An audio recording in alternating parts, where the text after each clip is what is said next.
Hello mga kasamo, magandang gabi. Ang mga sisiw po natin ay natake po ng mga ilaga.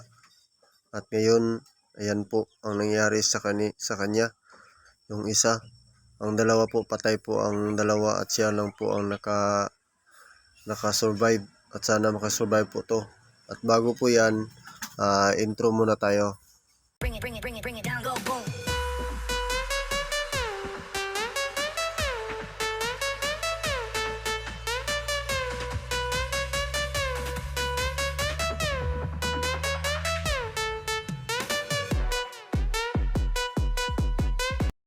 Hello mga kasamo.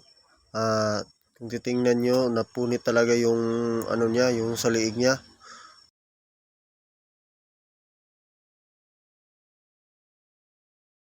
Daanan ng pagkain. At kaya ang gagawin natin ngayon, tahiin natin yung napunit. Saka napakalaking napunit po. At bumili po ako ng betadine at saka amoxicillin. Kasi yan ang gagamitin natin para hindi po ma-infection yung sugat. Bago po yan natin simulan ng pagtahi, lalagyan muna natin ng betadine. At napakalaki talaga yung ano niya, yung punit o ayan o, makikita nyo yung ano na, yung liig niya. Napakalaki yan, makikita mo yung buto ng kanyang liig. Kasi napunit yung talaga yung panit ng liig niya. At napaka-awa talaga. Pag uwi ko kanina, hindi pa yun wala pang ilaga. Inano ko pa, pinapakain ko pa. Ayan, ang ginagawa ko, kinukuha ko muna yung mga balahibo niya. Yung balahibo na nakasagabal sa pagtahi natin. Nilinisan ko muna. Kasi may mga balahibo pang natitira dyan sa kanyang liig. Ang bloodline po niyan, dumpo po yan. Dumpo, tinitingnan ko po kung saan natin sisimulaan sa pagtahi. At dinagdagan ko muna ng betadine.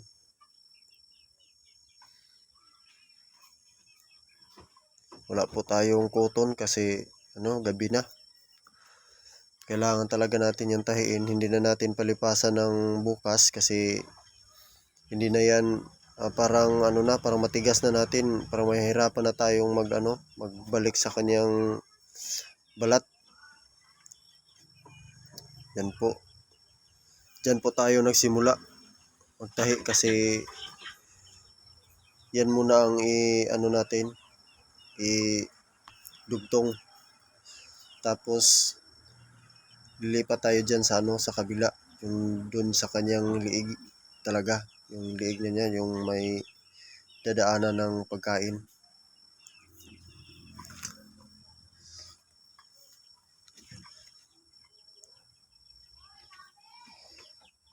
Ganito lang po ito lang po, ngayon lang po ito nangyayari sa ating manukan. At may amoxicillin po akong binili. Bumili po ako ng isa. Tapos kukunin natin yan. Ilagay natin sa sugat bago tayo mag-continue sa pagtahi. Binuksan ko. At sa nga pala, yung tagahawak ko, yung misis ko. Kasi naawa din siya sa sisiw. Ganyan ang nangyari. Yan. Nilagyan natin ng amoxicillin. At patuloy tayong magtahi sa kanyang sugat. Yan, kung makikita nyo, napakalaki talaga. Pag hindi natin yan tatahiin, yan, matagal yan mahilom.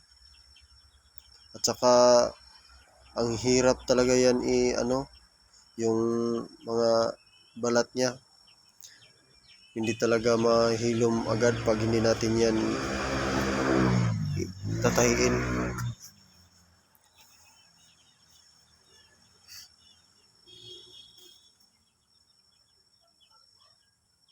Yan.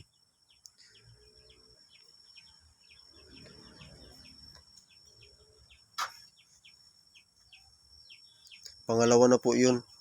Yan, pangatlo na po yan. Napakahirap pag ganyan palagi. Kaya ano ko yung kulungan natin ng mga sisiw. Lalagyan ko po yun ng metal na screen. At magpagawa tayo ng bago. Kasi luma na po itong kulungan natin ng mga sisiw.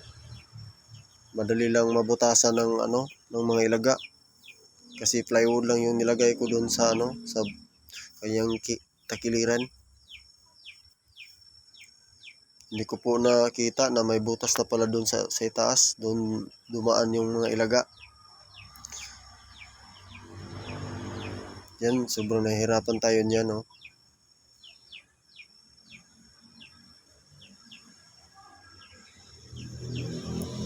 Kahit gabi na, kailangan talaga natin yung tahiin kasi pag kinabukasan pa yan natin ni tahi, ano na yan, parang kumukubol na.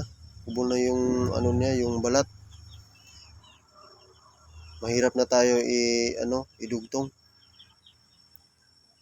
Mas mabuti yung ganyan pa kasi yung balat niya medyo malambot pa. Ayan, lumipat na ako. Doon ako sa kabila. Yung sa liigan na niya talaga.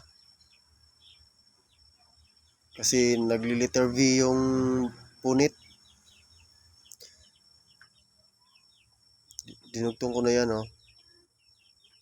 Dito na naman tayo sa kabila.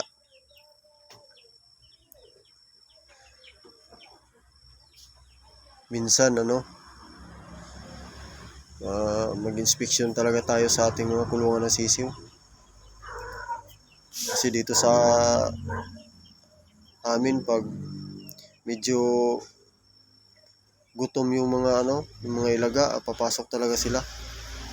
Kainin talaga nila. Yung dalawa nga pala, namatay kasi kinain yung doon sa puwitan. Tapos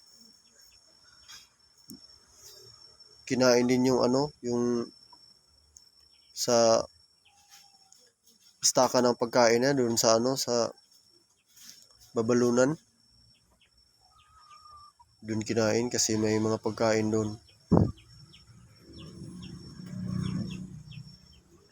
Kaya pag tingin ko kanina, ayan na, yan ang nangyari. Yung dalawa, medyo buhay pa. Humihinga pa pero hindi na talaga yun mabubuhay. Kasi malaki ang damage nila. Hindi katulad ng nito, may damage siya pero yung balat lang ang napunit. Buti na lang na nakita ko agad. Pero yung ilaga na napatay din naman natin. Pinatay ko yung ilaga na sobrang galit ko talaga kasi ito po siya, gagawin ko po itong breeder. Lalaki po yan. Tsaka yung kapatid niya na na babae at saka lalaki, yun po na namatay po.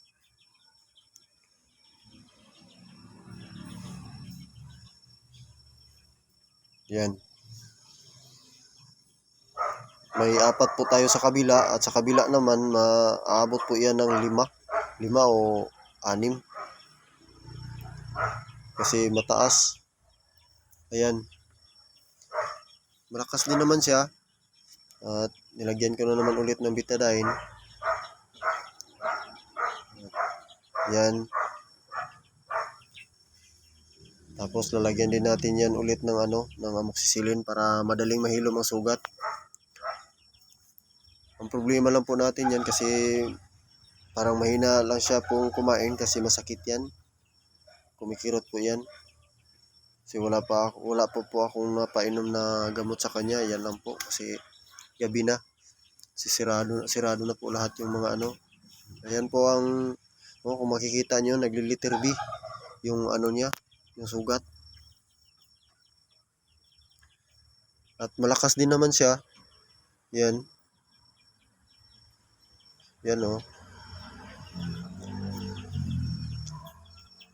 6 po sila na ano na po yung iba na naibenta na. May bumibili. Kaya tinira ko sana yung 3. Kaso lang hindi pinalad ang 2 kasi na matay. Yan, pinapakain ko muna siya bago ko ibalik doon sa sa save natin na kulungan.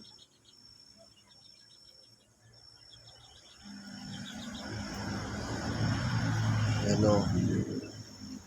Mahina pa siya muna kumain kasi yan talaga ang nangyari kasi inaanda pa yung niya, yung sugat.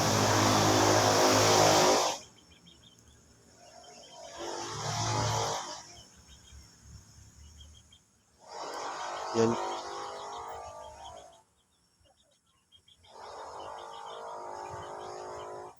Yan po.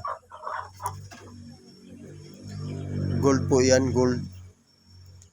At sana po may natutunan kayo sa ko ngayon.